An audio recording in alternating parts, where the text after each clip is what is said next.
Trouver la primitive d'une grandeur sera également très important dans le chapitre sur le mouvement d'une particule dans un champ électrique uniforme.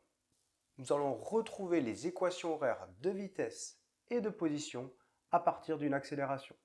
L'accélération étant donnée par la deuxième loi de Newton, et à l'aide de conditions initiales, c'est-à-dire connaissant les vitesses initiales selon l'axe X et selon l'axe Y, et connaissant la position initiale du système. Nous intégrerons donc successivement l'accélération, puis la vitesse. Pour expliquer tout ça, je vous propose une application qui pourra également servir de méthode. Nous allons étudier la déviation d'une particule chargée dans un spectromètre de masse. Le spectromètre de masse est très utile pour identifier des ions dans le domaine médical ou pharmaceutique. Nous allons étudier ici la déviation d'un ion hélium+, dans un champ électrique uniforme. L'ion est éjecté avec une vitesse initiale de 5 × 10 puissance 5 mètres par seconde verticalement vers le haut. Les plaques sont parallèles, verticales également. Les plaques sont écartées d'une distance de 1 mm et il règne entre ces plaques un champ électrique uniforme de 100 000 volts par mètre. Dans cet exercice, le poids de l'ion sera négligé par rapport aux forces électriques. Comme dans tout exercice de mécanique, il faudra d'abord définir le système, le référentiel et faire le bilan des forces qui agissent sur le système. Le système est un ion hélium+, de centre G et de masse petit m. Le référentiel d'étude sera le référentiel terrestre supposé galiléen, ce qui est relativement vrai pour des durées très faibles. Le bilan des forces. Uniquement la force électrique agit sur le système. La force électrique Fe serait égale à la charge du système multiplié par le vecteur champ électrique. Attention, nous pouvons voir dans le schéma que le champ électrique est opposé en sens au vecteur unitaire petit i. Nous aurons donc un vecteur force électrique qui vaudra moins Q fois grand E vecteur i. La charge de l'ion He+ est une seule charge élémentaire. Donc nous pouvons remplacer Q par la charge élémentaire petit e, 1,6 × 10⁻19 coulombs. Nous aurons donc la force électrique qui aura pour expression moins E grand E fois le vecteur unitaire I. Nous pouvons utiliser la seconde loi de Newton. Somme des forces extérieures égale ma, et donc Fe égale ma. Nous avons vu que le vecteur Fe valait moins petit e grand EI. Et donc pour obtenir l'accélération, il suffira de diviser par la masse. Et nous obtiendrons moins E grand E sur m I. Nous pouvons en déduire les composantes de l'accélération du système. En effet, nous voyons que l'accélération est seulement selon l'axe I. Donc moins E grand E sur m. Par contre, l'accélération selon Y est nulle, vu qu'il n'y a pas de terme en J dans l'accélération. Ensuite, grâce aux données sur les conditions initiales, nous devons retrouver le vecteur initial de vitesse et le vecteur initial de position. Comme nous pouvons voir sur le schéma, VI est vertical vers le haut, donc collinéaire au vecteur J. Nous avons donc VIX nul et VIY est égal à VI. Nous pouvons voir que la position initiale de l'objet est au centre du repère. Nous avons donc XI qui vaut 0 et YI qui vaut 0 également. Nous avons donc les coordonnées du vecteur VI qui seront 0, VI et les coordonnées du vecteur OGI qui seront 0, 0. Nous avons déjà trouvé les composantes du vecteur accélération.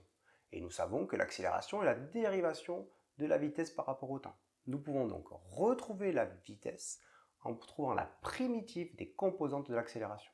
Pour retrouver tout d'abord Vx de t, nous allons donc devoir intégrer AX. AX vaut moins E sur m, qui est une constante. On a donc juste à multiplier par t. Pourquoi? En effet, en dérivant ce terme, nous allons retrouver AX. Attention, il ne faut pas oublier de rajouter la vitesse initiale selon x. Sauf que la vitesse initiale selon x, nous avons vu qu'elle était nulle. De la même façon, nous allons retrouver Vy de t en intégrant AY.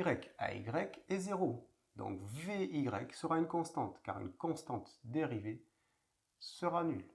Donc la constante, ça sera Vy. Sauf que nous avons vu que Vy valait Vi. Nous pouvons donc exprimer V de t qui sera égal à moins petit e grand E sur m t selon l'axe I plus VI selon l'axe J. Nous avons les coordonnées de V, Vx de t, Vy de t. Et nous savons que V est la dérivation du vecteur position OG par rapport au temps. Nous pouvons donc retrouver le vecteur OG en intégrant le vecteur vitesse. X de t sera donc la primitive de la composante Vx de t. Nous avons ici un terme en t, donc en primitive ça donnera un terme en t carré, et donc n'oublierez pas de diviser par 2. Nous avons la constante ici que nous allons recopier, moins EE sur M. Attention, il ne faut pas oublier de rajouter la position initiale. X, Y valait 0, donc on l'enlève. Ensuite, nous allons trouver Y de t, qui sera la primitive de Vy. Vy est une constante, Vi, et donc la primitive d'une constante sera Vi fois t. Attention, n'oublie pas de rajouter la position initiale selon l'axe Y. Sauf que nous avons vu tout à l'heure que Yi était nul. Nous pouvons donc exprimer le vecteur OG de t, qui sera égal à moins petit e, grand E, sur 2m, t carré, fois le vecteur unitaire I, plus VI t, fois le vecteur unitaire J. Et si nous remplaçons les grandeurs par leurs valeurs, nous obtenons moins 1,6 fois 10 moins 19, charge élémentaire, multiplié par 100 fois 10 puissance 3, attention c'est des kilovolts par mètre, divisé par 2 fois la masse du système, 6,68 fois 10 puissance moins 27 kg, le tout par rapport au vecteur unitaire I. Et ensuite nous avons pour la vitesse initiale 5 fois 10 puissance 5 t selon le vecteur unitaire J. Donc en faisant l'application numérique, nous obtenons moins 1,20 fois 10 puissance 12 t carré selon I, plus 5 fois 10 puissance 5 t selon J. Nous voulons maintenant retrouver le temps au bout duquel la particule touchera la plaque négative. Les deux plaques sont distantes de 1 mm. L'abscisse de la plaque négative sera donc moins 0,5 mm, soit moins 5 fois 10 puissance moins 4 mètres. Nous savons que x vaut donc moins 5 fois 10 puissance moins 4 mètres, mais nous avons également que x de t vaut moins 1,20 fois 10 puissance 12 t carré. Nous pouvons donc extraire t de cette équation. En effet, nous avons t carré qui sera égal à moins 5 fois 10 puissance moins 4 divisé par moins 1,2 fois 10 puissance 12. Nous pouvons donc retrouver t qui sera égal à la racine carrée de ce terme. Et nous obtenons t égale 2 fois 10 puissance moins 8 secondes, soit 20 nanosecondes. Donc au bout de 20 nanosecondes, la particule touchera la plaque négative.